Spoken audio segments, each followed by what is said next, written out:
LFC Daytrippers, brought to you by bookmakers.com.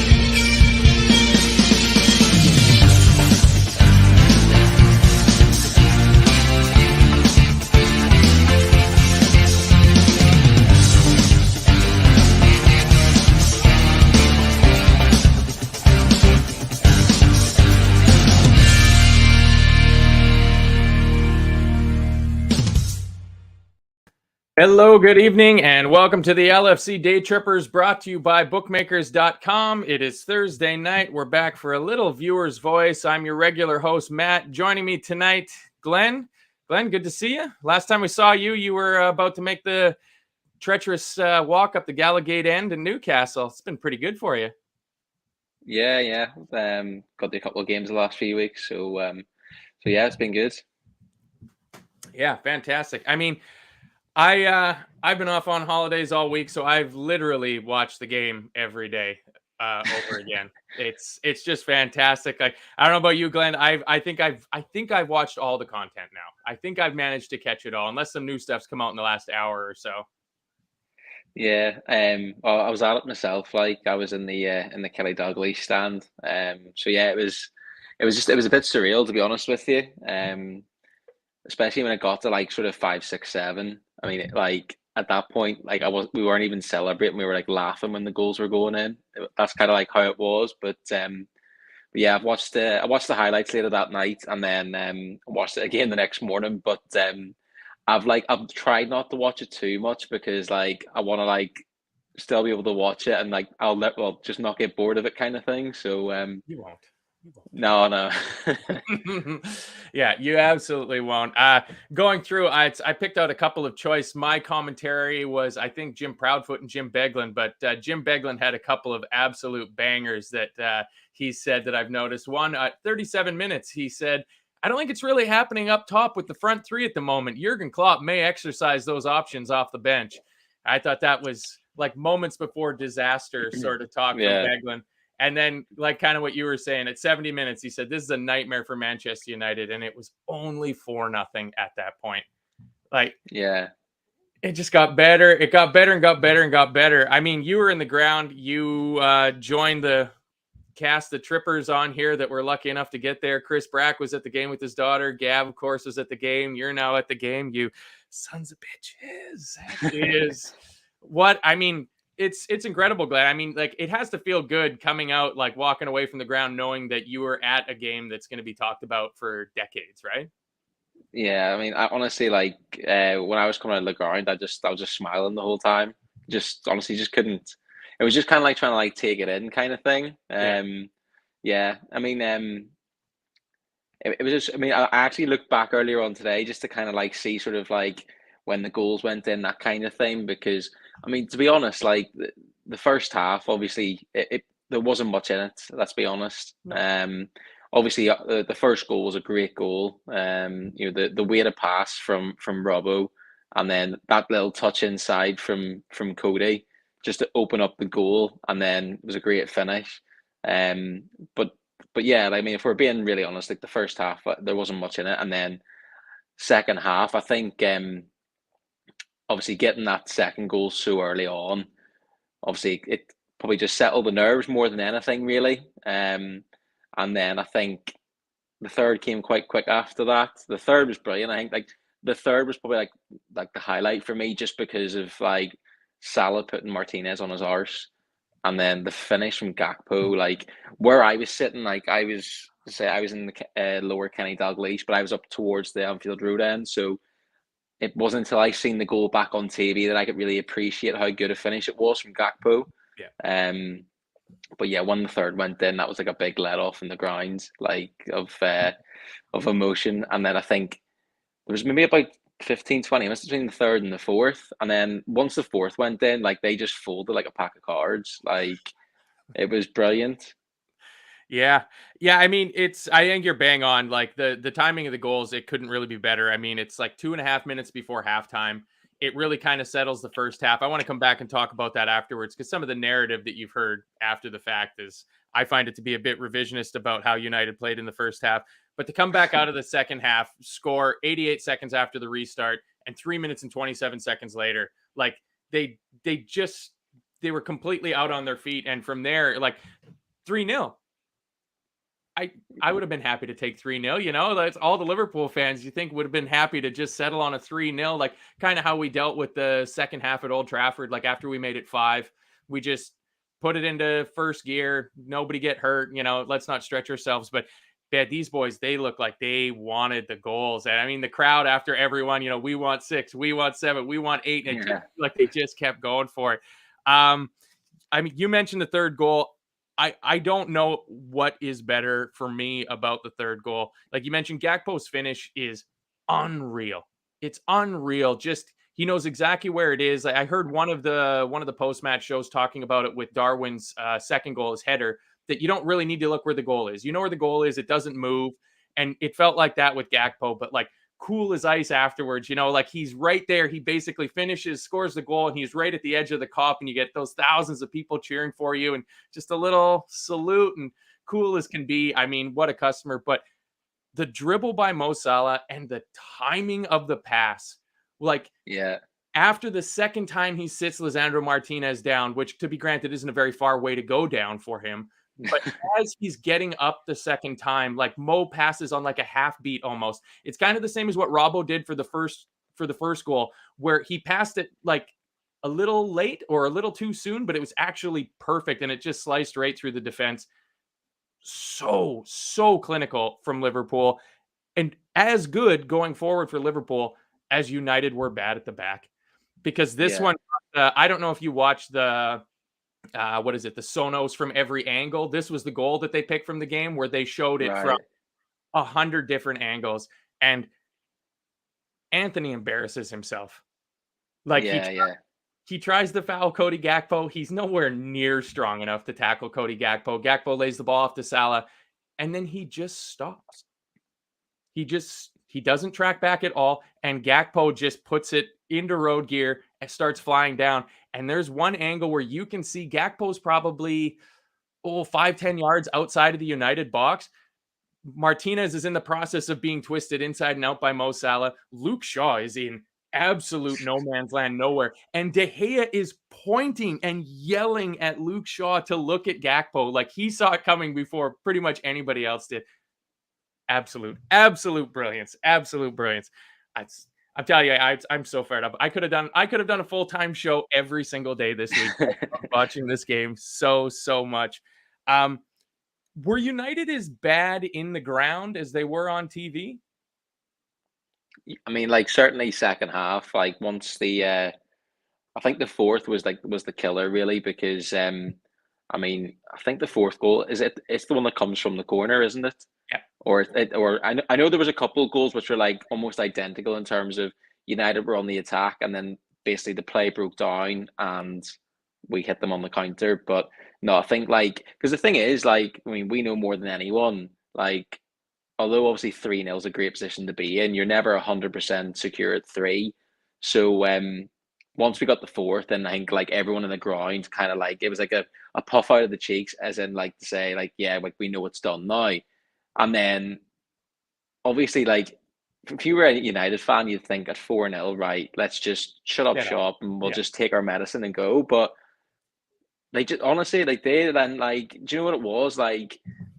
I think it's one of these things like you only get when you're in the ground, maybe, but like you can sense whenever like other goals are coming more so than when you're on watching on TV.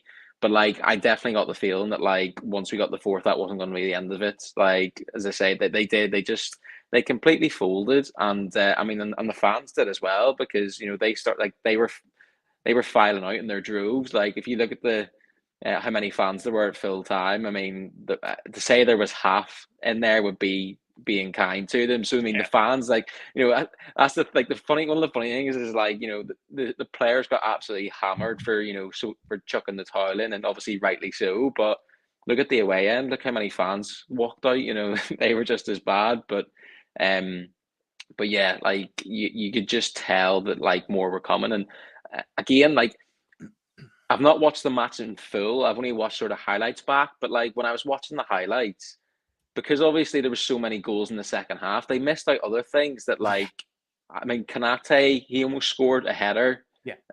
From a, I don't know if it was a corner or a free kick. And then Jota right at the end.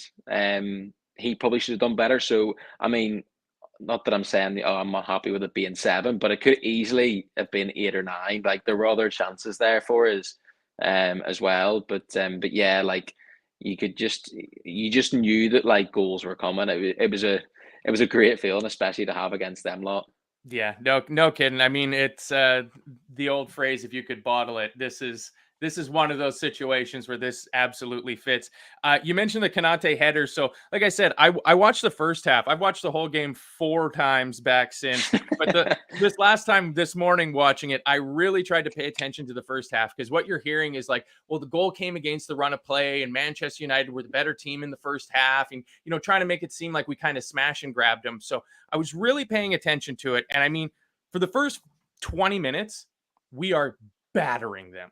Like I think I saw a stat that the first 6 of Casemiro's touches were turnovers, or the first 6 of his passes were straight to Liverpool players. So I was kind of marking down the number of times we won the ball back. And in the first 15 minutes, we won the ball back immediately after losing it about 15 times. Like our press was just like bang, bang, bang, bang, bang, bang, bang. We were all over them. I mean, Anthony has his little curling tame effort that Allison really should have saved at about 9 minutes. Like that was a Jordan Pickford, Aaron Ramsdale style save where, like, why did you make it look that like, whoa, for TV? Like he should have just held on to it. But there wasn't really much other than that. But I mean, Harvey has a shot in the second minute. Harvey and Darwin have a nice little interchange. Darwin just has a too heavy of a touch on his back heel for Harvey a few minutes later. Mo has a shot that goes over the bar in the 13th minute after Fabinho does really good work. 15th minute, Henderson puts a loopy back post cross. Trent loops it back over, and Harvey absolutely shanks it with his left foot, standing on the penalty spot. Mo and Darwin somehow managed to keep the ball from going out the end line. A couple minutes after that, it falls to Hendo. His shot's blocked. That's where him and Darwin knows he's coming from offside. He eventually touches it. It's offside. Like for the first 20 minutes, we were just all over them. And then we had a spell from about 25 to 35 where we couldn't get the ball back off of United, but they couldn't get the ball into our box. And the biggest thing I've taken away from the last time I watched that game is Ibu Kanate had a really good game. Like, when United is in their ascendancy, and I implore you, if you've got the ability to go back and watch it, just kind of watch that 25 minutes to when we scored the first goal, when United is taking the game to us.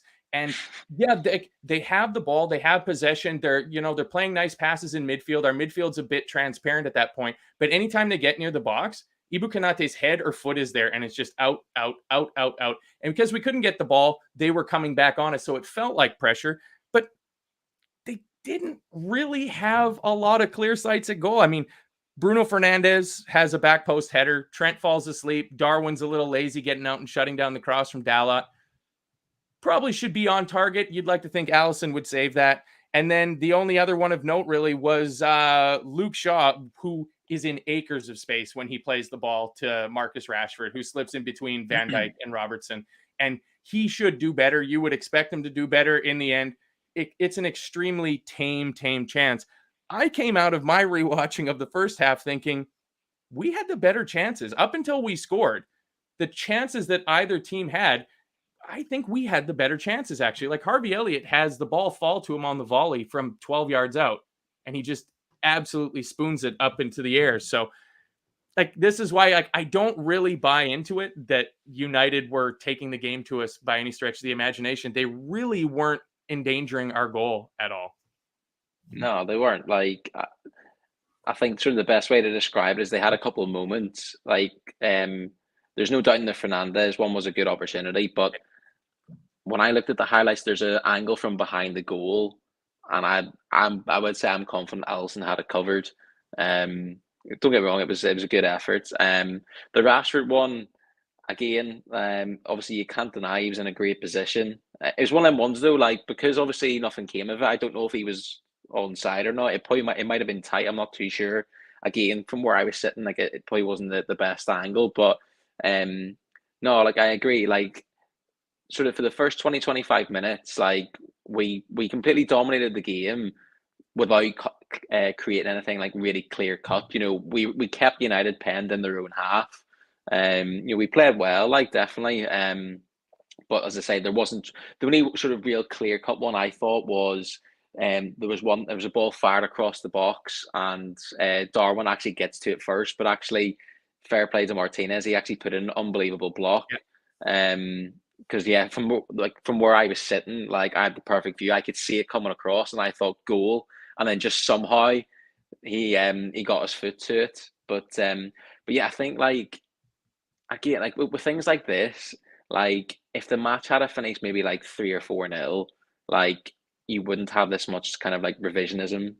Do you know what I mean? It's almost like they have to kind of like cling to something because it was so bad in the end.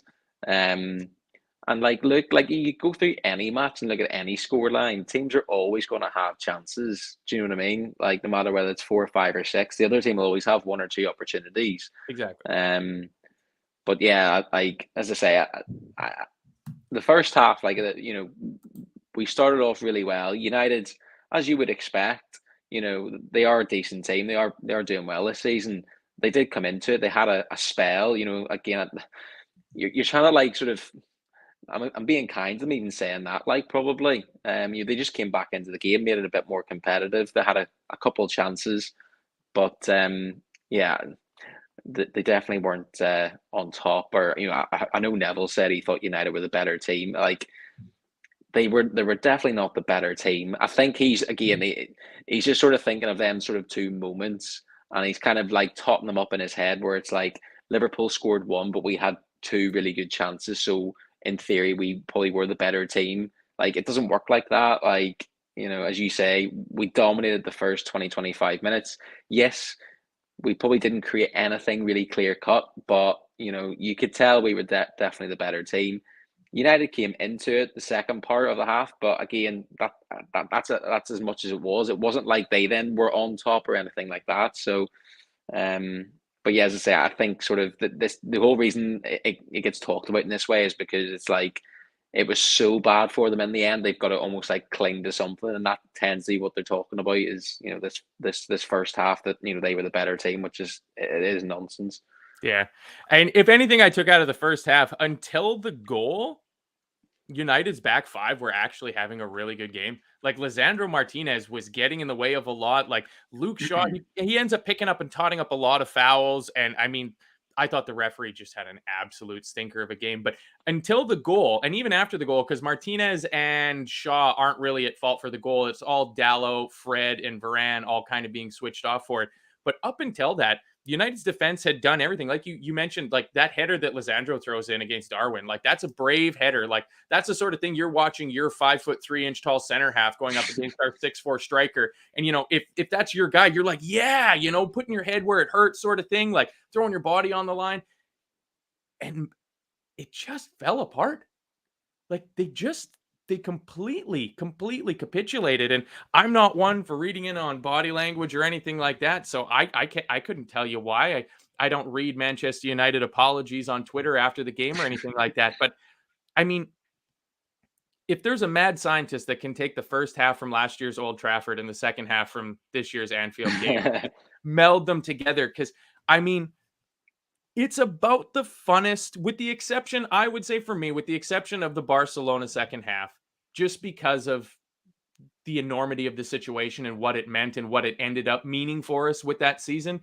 Just as a 45 minutes of football alone, I don't know if I've ever seen or ever will see a more enjoyable 45 minutes of football. Yeah, definitely. Every one of our players was absolutely in their pomp. So I don't know if it came like if you got the murmurings through the crowd, but I thought Darwin Núñez was really off it in the first half. Yeah, he was. I would say, I kept saying to my friend who I was sitting beside, like, I just thought he was like very. I mean, he was quiet, but like the thing that surprised me the most about him was like, obviously United is our biggest game of the season. I know probably Scousers would say Everton, but certainly in terms of the context of like the two teams, like Liverpool Man United is always going to be the bigger game because of the size of the clubs. And I was just thinking, like, this is the kind of game he should be really fired up for.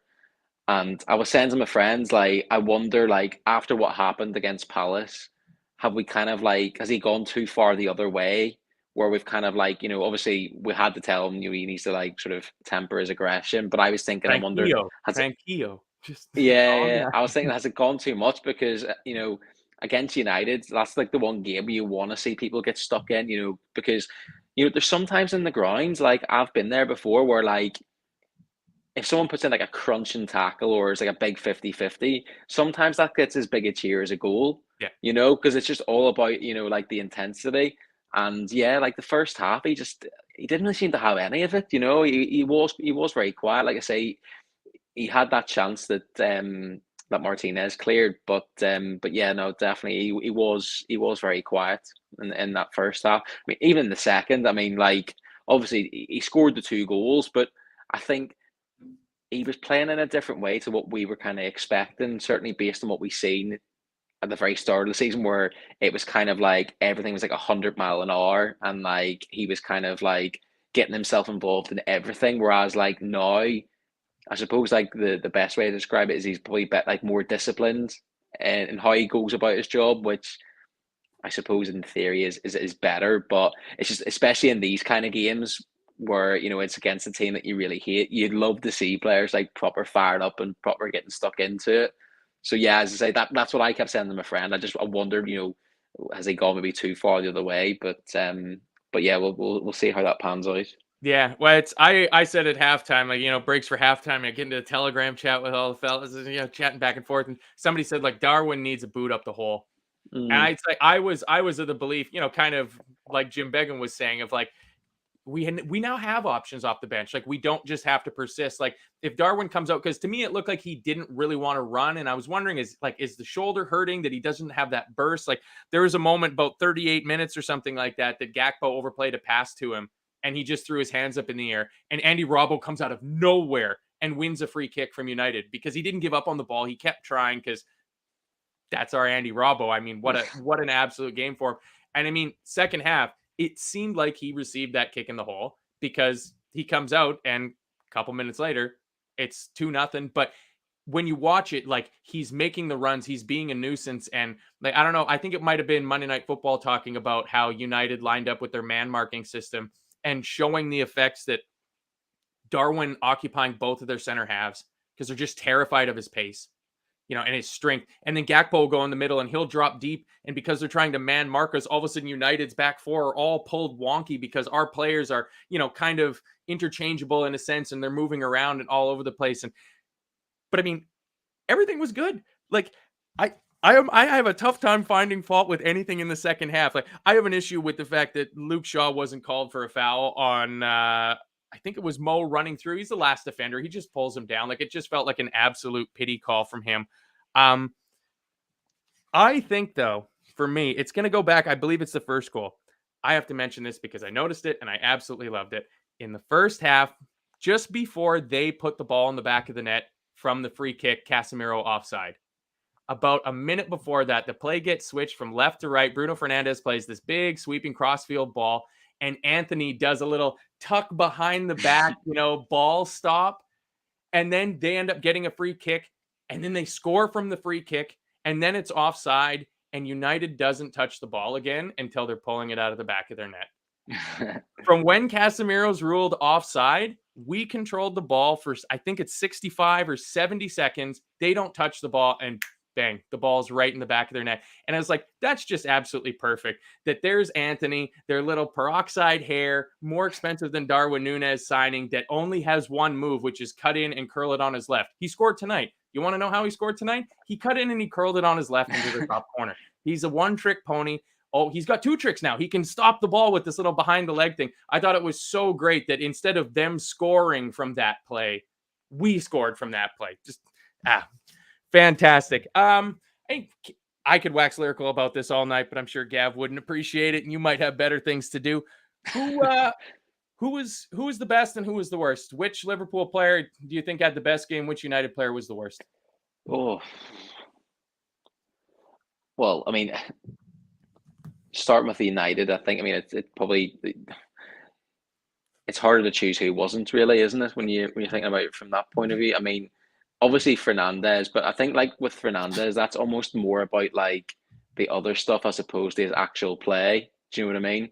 I think honestly, like I think in terms of like if you're just looking at it as like his actual performance in terms of the game, probably Anthony. And I know obviously you mentioned him there, but um I know he's a young player, so obviously he's got a lot to learn. But I just think like his level of naivety is quite scary at the minute in terms of when I say he reminds me of Ronaldo, I'm not saying he's going to turn out to be Ronaldo, but what I mean is like the one thing Ronaldo obviously got a lot of stick for when he first came to United was like he seemed more interested in kind of the tricks and that kind of thing, and that's exactly the impression I get with Anthony. You know, he's obviously it remains to be seen how he'll turn out, but yeah, I thought he was awful. Like you hear United's former United players on the TV all the time talking about when you go to Anfield, there's certain things you have to do at Anfield that you wouldn't normally do anywhere else.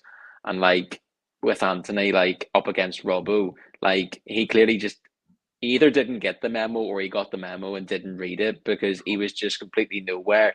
And like you touched on it before around like the first goal, like where was he? Because that all comes about because Dallo gets forced to come out and press Robbo, which leaves Fred as the fullback, who obviously that he like slips on his So arse as lost. well.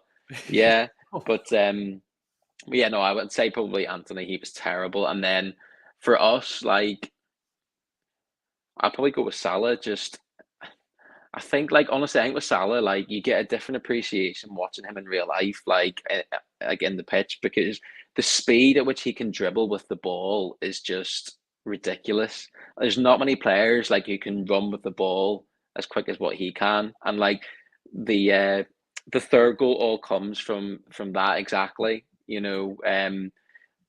Like Darwin, for instance, like he's more likely to knock the ball 10 yards down the line and run past the defender because of his speed. Whereas like with Mo, like he'll dribble past you and do it at speed. And I say that third goal, it all comes from him putting Martinez on his arse. And then the weight of pass for Gakpo was unreal. And then obviously his second or fourth, like yeah, it might be a bit fortuitous how the ball broke to him, but like for him to just like wallop that with his right foot as well. What a hit. Yeah, that was like such a like fuck you lot kind of thing. I thought because like you would have said like he had time to take a touch and he could have just placed it in the corner, but he was just like nah. Like you lot are shite. I'm just gonna fucking whack this in, and like he absolutely smashed it in as well. So I'd probably go with Mo. I just thought like it was he was good, and it's not just the fact he scored the two goals. It was everything else about him. He was just brilliant. Yeah, he really had the look about him. I've noticed kind of the opposite feel with Salah sometimes earlier this season, where he got that ball and he kind of fronted up his center half and fullback that are doubling up on him. And you can see everybody knows that he's going to try to do a quick little, 1, 2, 3 dribble, and he just loses it. And man, like he was on it, like from just about minute one. Like he had one early that was going towards the Annie Rota in the first half where Fred, he just has a bit of a tough touch and gets a ball from Darwin or Gakpo to set him through the channel, the left side of the box, and it comes off his thigh. It's a little bit heavy. He's never going to get there, and Fred kind of beats him to it. And he turned around, and to me, I've watched it so many times now, but I look at the smile on his face, and I'm like, uh-oh. Like, I know what happens, obviously, but even when I watched it the first time live, of like, there's a certain smile that Mo Salah has where he's like, that's okay. That's okay. You won this one. We're 2.5 minutes into a 90-minute game. Like, I'm gonna get you. I'm gonna get you. And he got him. I mean, that's the strike for Salah's fourth. Like, if Andy Robertson could hit a ball 10% as well with his right foot as Mo Salah hit that, he'd have 25 goals this season for Liverpool. Like, I think like Konaté's header was the most glaring miss of the whole game for both teams. I don't know how he missed. It's a beautiful header. It should have just absolutely ripped the back of the net off. And the one where I put this into our Telegram group, I absolutely love this moment of the game. It's Robbo's second chance on his right foot, but Harvey Elliott does so good. It's just before, if you're going to watch the game, it's just before Garnacho and McTominay come on. They show those two dummies on the sideline, and then they cut back. And Harvey Elliott, who I thought played spectacularly in this game, his pressing in the second half was unbelievable. He was all over the place. He was like a man possessed.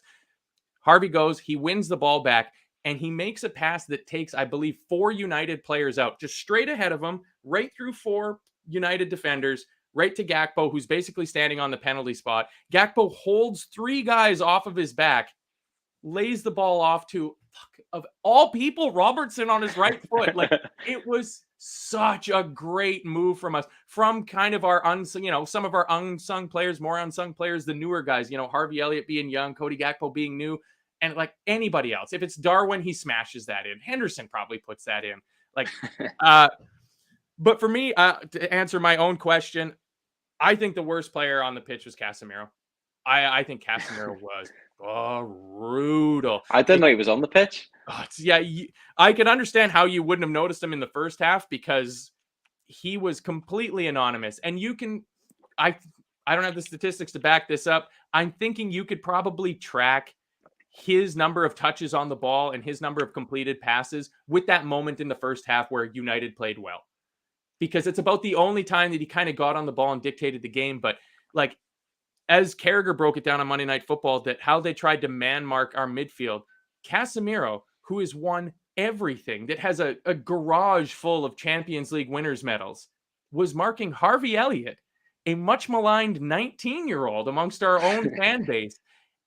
And Harvey gave him the absolute runaround in that game. And it doesn't make Harvey the best player on the pitch, but it makes Casemiro the worst player on the pitch because he has to win that battle. Like, he has to have enough nous about him, enough experience about him to know how to handle this kid. But you watch the spaces that Elliott picks up, like we talked about this a lot at the start of last season before Elliott picked up his injury against Leeds, of how promising those little triangles look between Trent, Harvey, and Mo.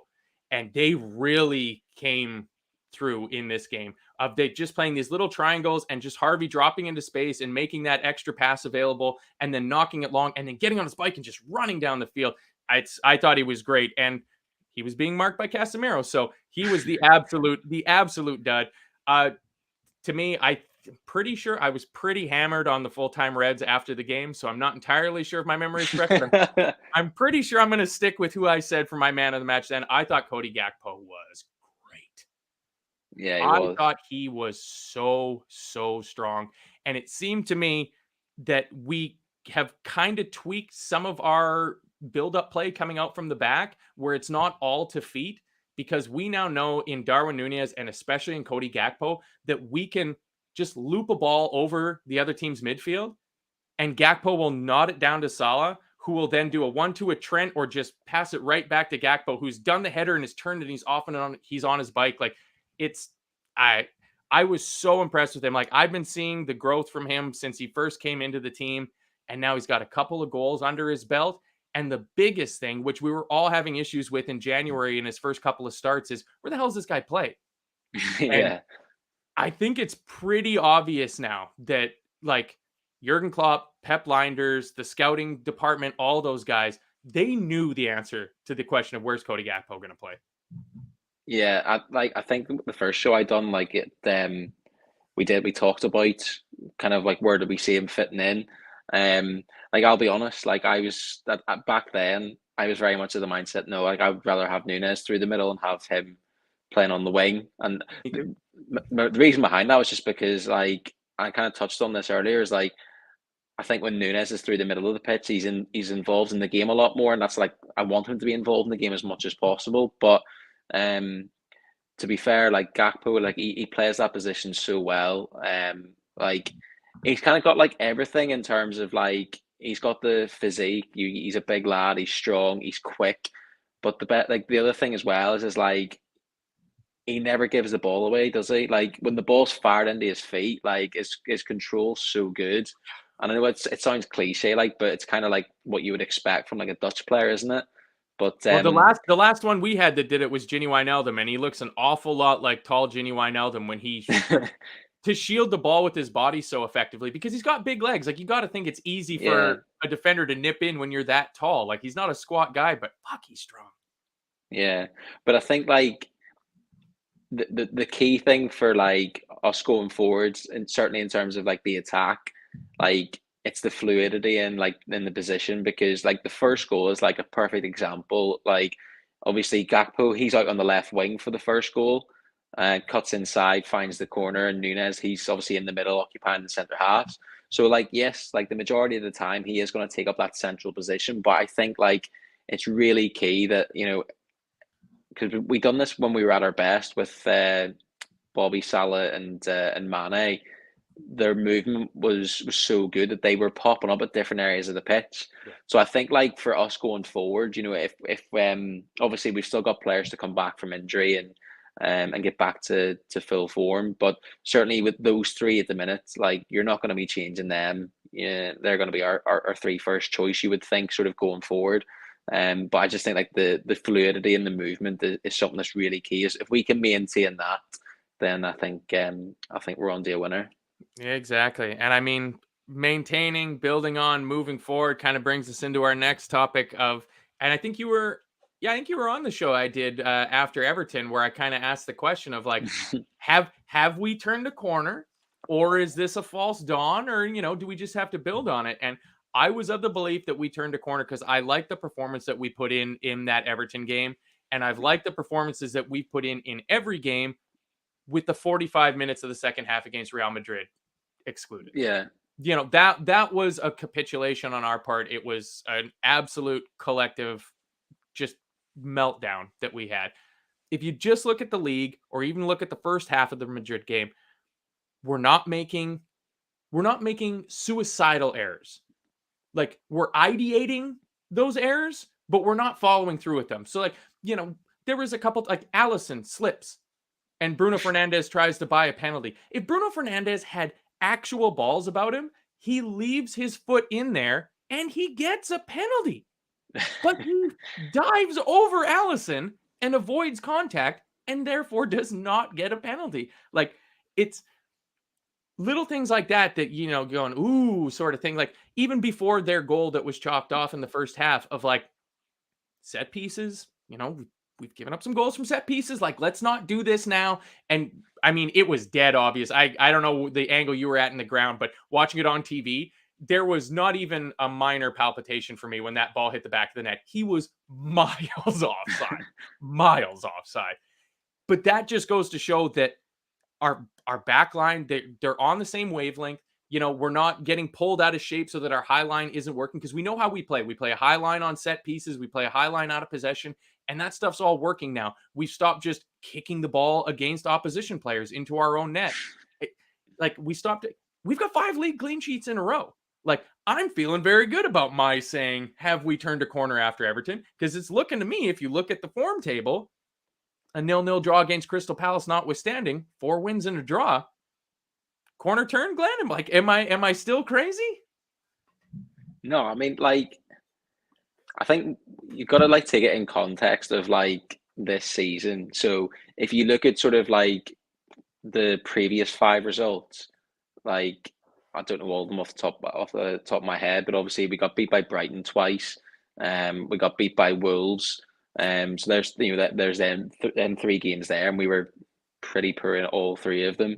So I think in the context of this season, like yes, I think we have, but are we back to the Liverpool that we know and love from kind of like the last 3-4 years? Like no, I wouldn't go that far yet.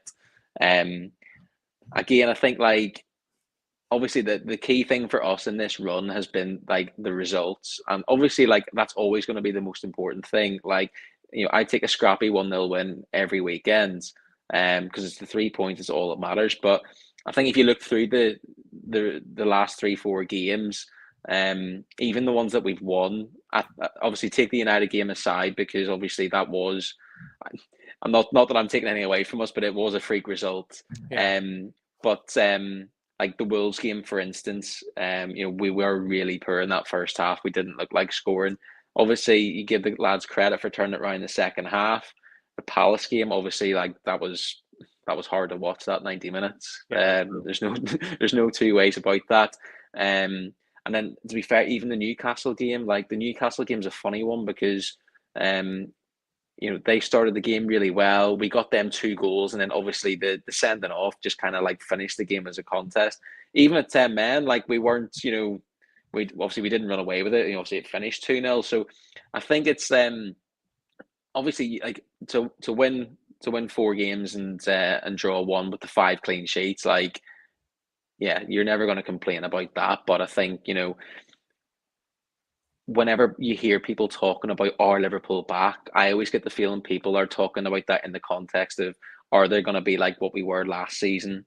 Yeah. And I just think like there's no point even thinking about that. Like for us, our goal this season is like if you offer me 4th position right now, I'd bite your hand off for it. I don't see us going on a 10-game winning run. Don't get me wrong, I'd love to be proved wrong, but despite the good results we've had in the last 4 or 5 games, I'm still not sitting here thinking, oh yeah, we're going to go on and win the next 5 or 6. Certainly not with the fixtures that we've got anyway. But yeah, we have definitely turned a corner in terms of like this season. But like I said before, are we back to the Liverpool we know and love? No, we're not there yet. Yeah. I don't even know if we'll ever be there again, and I don't know if that's even the goal. Like I think because the team has to evolve, and I mean, I'm not sure about you, but we did a show about it the other week about how we're all just presuming that Bellingham is coming to Liverpool. That first great Klopp team, it did not have a player like that in its midfield. It just didn't. So it can't, like a team that has Jude Bellingham in its midfield can't play like a team that has Jordan Henderson and Gini Wijnaldum in their midfield because they're different types of players. And I love what Gini and Jordan gave and are still giving to the team. Fabulous. And all the great times we've had with them together. But like Darwin's a different player than Sadio Mane. Gakpo's a different player than Bobby Firmino. Mo Salah is a fucking legend. He's honestly, he's a legend for this football club. I think he's going to sign another contract after this one, and he's going to end up probably 2nd or 3rd in our all-time goal scoring list. Like I'm sure if you go back and watch some of the dreadful full-time Red shows I were on after we were terrible, I'm sure at some point I was furious with Mo Salah, and he's got 22 goals. Like he's got 22 goals. Again, he just keeps ticking over every year. And there's still 14, 15 games to play for us. Yeah, like just like on that point about Salah is like I've heard so many people saying like, oh, like Salah, he's not even really been at the races this season. Like probably Liverpool fans would probably agree with that, but then you think he scored 22 goals this season, and he's like, let's just say he's been mediocre, but yet with all what Rashford he scored maybe 25, 26, something like that, and yet he's like player of the season. Yeah. And I think that just goes to show you like the levels of like Mo Salah. Like I don't think he's ever got the respect, like certainly from like the media, that like he should get. Just purely for the fact of like he was in the Premier League, he went away, he's came back, and for him to come back and to do what he's done is just absolutely ridiculous. But yeah, like say just on this season alone, like for him to be having like a mediocre season, scoring 22 goals at this stage, and yet the so-called player of the seasons when he got maybe 4 or 5 goals more, like just tells you everything, really, doesn't it? Yeah, and it feels like because if we're being honest, like judging by Mo Salah Liverpool standards, since he came back from the Cup of Nations last year, he's not been at the level we expect him to be at. Like because he was he was the best player in the world before he went to the AFCON last season. Just I would say almost without question, he was unreal. Unreal. That goal against City is one of the most poetically beautiful pieces of sport you'll ever see. And then to go and do it again the next week against Watford, just fantastic. But since he's been back, he's just been off a little bit. And this is another one of those moments where, again, I'm the eternal optimist here. So it just feels like something is right with Mo again now. Like, whether it's just having more settled team around him, or like he's getting to know, the other guys in the front line just that little bit better, or, the the uncertainty about Bobby Firmino's future, now that's cleared up. Like, it seems like, I'm putting this out here, I'm in a fantasy league with a fair number of people in this chat. I'm sticking with my Mo Salah captain this weekend because I just think he's going to push on for us. Like, he's going to do what he did in 2021 when we just needed the odd goal here and there to get us over the line.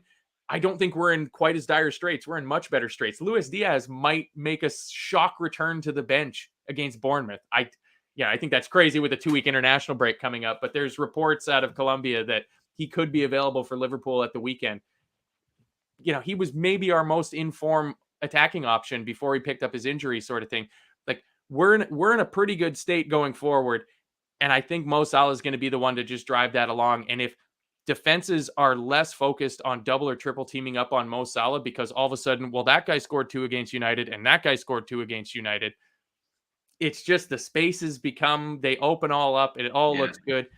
So we got 2 games left before the international break. Away to Brighton, early kickoff, 12:30 on Saturday. And then the return leg against Real Madrid in midweek. How you feeling about the 2 games before the break? Well, like, obviously, like, for Saturday, like, no one likes Saturday 12:30s, do they? Like, obviously, we know how much Klopp hates them, but obviously we've not had a midweek game this week. But yeah, like, the game sort of like after you've just like thrashed someone is so big, because if we go out and like put in like a 0-0 or get beat 1-0, like that result against United gets completely forgotten about. It was like the Forest game earlier in the season. I think we had beaten City the week before, and then went to Forest, and we were absolutely dreadful. I do think we have got over that now in terms of like the inconsistency. Obviously, our recent results kind of prove that to a certain extent, but no, like, on paper, you would be saying like Saturday is the perfect game for us to be playing. Like, I know obviously Bournemouth, they ran Arsenal close last week, but they've been in pretty bad form of late. So and like our record against Bournemouth is really, really good. So what was the score in the last time we played Bournemouth? Let's just say it was more than against United. More than against United, and that's saying something. But I mean, I agree. Like, if you said we walk out of there with a 1-0 or a 2-0, done. Every day of the week. Yeah, those 3 points, like, it's these old cliches of like, we're the first kickoff of the weekend. This, I believe, a win puts us level on Spurs. Yeah. All of a sudden, there's a lot of pressure on Spurs, who have had a horrible couple of weeks. I mean, out of the cup, lost in the league to Wolves, out of the Champions League. Like, it's like the wheels feel like they're starting to come off down in North London, which is fantastic for us. But like, any old win, any 3 points, just get it on the board. But at the same time, I mean, Robert Maguire, like, good use of emojis. It feels like the train is coming. I mean, I would like to think that, like, build on this 7-0. Don't just let it be a blip that you have to look back and go, oh yeah, season 22-23, that was terrible. We ended up finishing 5th or 6th. But you remember, we beat United. Like, how much less fondly you'd look back on the Alisson goal if we'd finished 5th. Yeah. It just doesn't quite mean as much if you don't get something from it at the end. So, yeah, I mean, I don't think we need to do predictions or anything like that, because I've never even come within plus or minus 3 goals on it. But, like, are you confident in the game? Because I think we're going to win. Like, I'm confident that we're going to go there, because I think Bournemouth are trash. Yeah, no, I am confident. Like, I think, like, sometimes, like, you can kind of almost like talk yourself out of confidence, because like of the things that I've mentioned about it, being a Saturday 12:30, obviously being the other end of the country, all them kind of things, you can sort of make it sound more difficult in your head than what it should be. So yeah, like, as I say, we've just got to like remember, like, we're on a really good run at the minute. We've obviously just hammered United 7-0. So like, we need to be going there and kind of like, it's almost like we need to put down like a statement, especially to the other teams who are around us going for 4th. Like, if we can go there, and yes, don't get me wrong, like, if I was offered an own goal in the 95th minute for us to win it, I would 100% take it. But if we were to go there and back that up with like a 3-0, a 4-1, something like that, then I think the likes of Spurs and Newcastle especially, they'd be looking at thinking, oh shit, these ones are Yeah, they're really yeah. back. Because like you talked about Spurs before there, and like I just can't believe they're as far up the table as what they are. Like they're so poor to watch. Like I'm just so glad I'm not a Spurs fan. But like I pinch myself and I'm like, how are they where they are in the table? They're so poor. Yeah. And Second half performances, they've been doing good in second halves of games, but just dreadful in the first half. I mean, you mentioned it's tough to be a Spurs fan. Gav was just on doing his weekly show with our sponsors, bookmakers.com. I recommend you guys go and check it out. There's a few regular names I know from the chat in here that were watching along during the show, but he was on with Joe Wainman, the Leeds fan, and his regular buddy, the Daily Hotspur guy. And the Spurs fan is completely done with Antonio Conte. Like completely yeah, done with them. He wants them gone immediately. He doesn't think they're going to beat Nottingham Forest on the weekend. Like it's tough times in Spurs land. So yeah, like if we can go out there and just like a routine 2-0 where Bournemouth doesn't have a sniff of our goal, and it just looks like, oh, because like the Spurs fan on Gav's Bookmaker show, he was like, I think you guys are fourth place, like not even a question now. Like, and it looks that way, like the trade wins, like the momentum, everything about it. Like we're getting players back. We've got the harmony in the club. Like even behind the scenes, like the sale talk circus is kind of quieting down. Like I saw somebody mention today that like Mike Gordon's back in his regular day-to-day role at the club. Like things are falling back into place for us for the run-in at the right time. Our team's getting healthy. Like haven't even met like Thiago at some point is going to just be an option for us. What a great option for us to have. And yeah, I think it's just a decent, solid performance. Like another clean sheet, 6 clean sheets in a row would be a statement, like a statement yeah, to the league. And kudos to anybody that took out a bet on Allison to win Golden Gloves this season, like 15 games into the season when it didn't look like we'd ever keep another clean sheet ever again. But I mean, that brings us on to what would normally be the big one, but I'm having a tough time being optimistic about going to Madrid and overturning a 3-goal deficit. yeah. Feels like we might have just used too much of our ammunition on Manchester United and could have saved some of that for a trip to Spain. Yeah, I Is, think is like it a bridge too far, or I mean I am not gonna sit here and be like, oh yeah, we'll turn them over. Like I don't have that much balls about me to sit here and say that. I mean, I think it's interesting. Like I know you mentioned before there about like the Barcelona game, and obviously I know that it was at Anfield, which obviously makes a massive difference. But um, just from like I recall sort of like whenever like hearing like the players and Klopp talk about it like afterwards, like I'm nearly sure one of the things they said was kind of like, yes, obviously it's a mountain to climb, but like we don't need to go out and like go all guns blazing. And like that's kind of what my thoughts are about like Madrid in that like yes, obviously we know we need to score 3 goals, but like 90 minutes is a lot is a lot of time to score 3 goals. And yes, like it would be great to go out and get an early goal just to kind of like, set the cat amongst the pigeons kind of thing. But if it doesn't come, like I don't want us to panic because it's like if it gets to like 60, 65 minutes and it's 0-0, if we get 1 goal, like that like completely like changes like the tie because like I say, it'll just change the atmosphere of the game, that kind of thing. So I think it's important that like, and I don't think we will do this because of our experience, but I think it's important that we don't go out and just kind of go like hell for leather and leave ourselves like exposed at the back because if we can just sort of like as I say, even if it was like 0-0 at half time, I don't think that's the worst thing in the no? world because there will come a point, obviously, whereby the players are going to have to throw the kitchen sink at it. And to me, like, we're better. Well, obviously, we want to be in that position when there's maybe like 20, 25 minutes to go. Whereas if we do that in the first 20, 25 minutes, we could end up being 2-0 down. They could just hit us on the break and then that's it, game over. So, yeah, it's one of them ones, like I say, because the deficit's so big, you kind of think like we've got to go out and go for it. But I kind of think like we just need to remind ourselves like there's 90 minutes here. It's about sort of keeping yourself within a whisk, like keeping yourself in the tie, and then if you do that, then you go for it. Really. Yeah. Yeah. For me, I mean, I don't see Carlo Ancelotti setting up his team to do anything other than sit back and soak up pressure. They've got a 3-goal lead. They're at home. They've got rapid wingers to attack on the counterattack. So we all should know before the game that that's probably how it's going to play out. So odds are pretty good. We're going to have a decent amount of the ball. Like if we can keep our foot on the ball, if we can make tight, crisp, precise passes, which we have been doing the last couple weeks, but we weren't doing in the months before that. And that was probably our biggest downfall, was just basic footballing actions.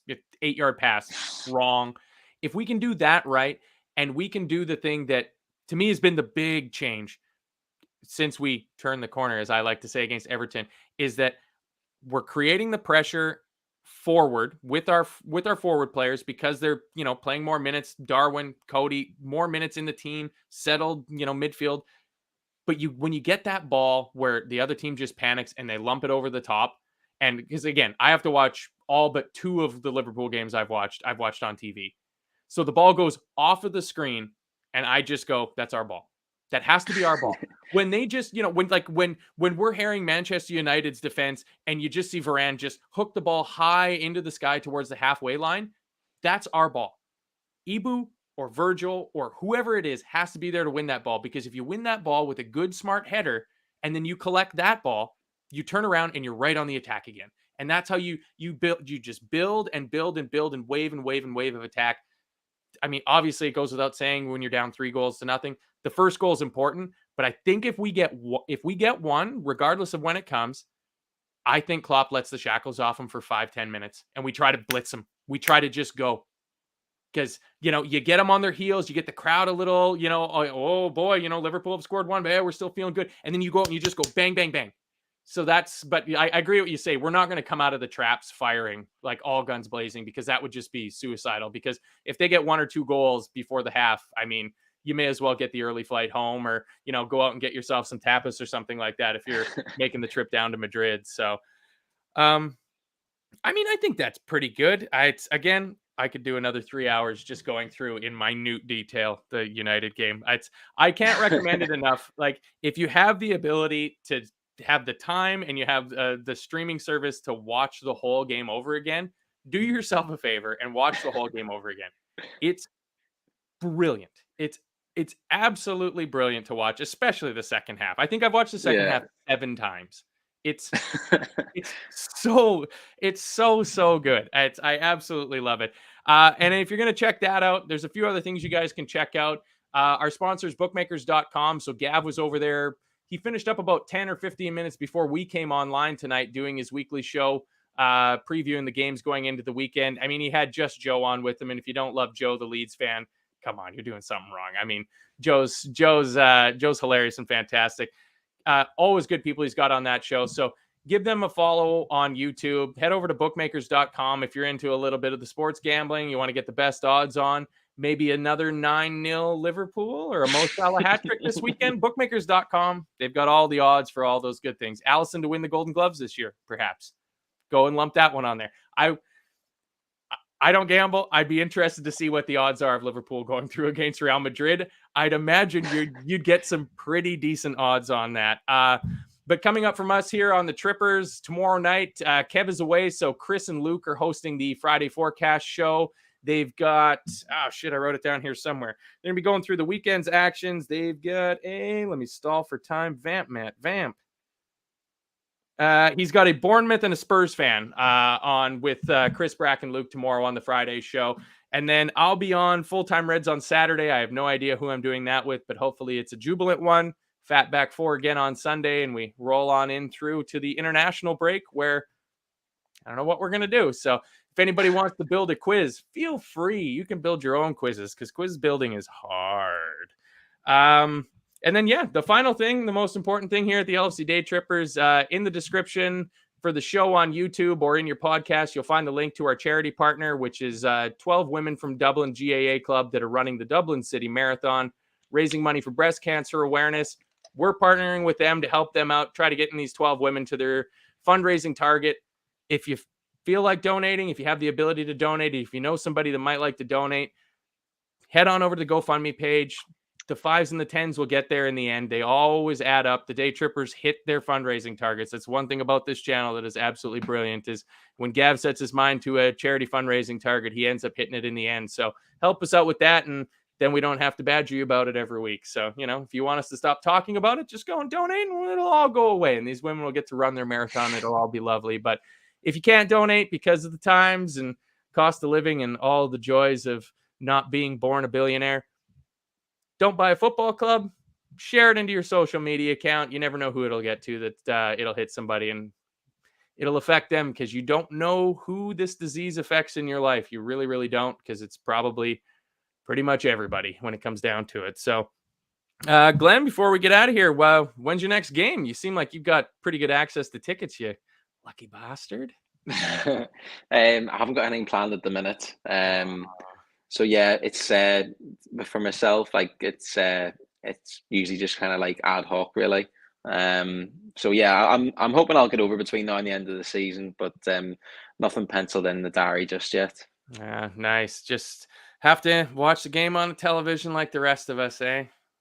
Yeah. But it's all good. I appreciate you joining me, Glenn.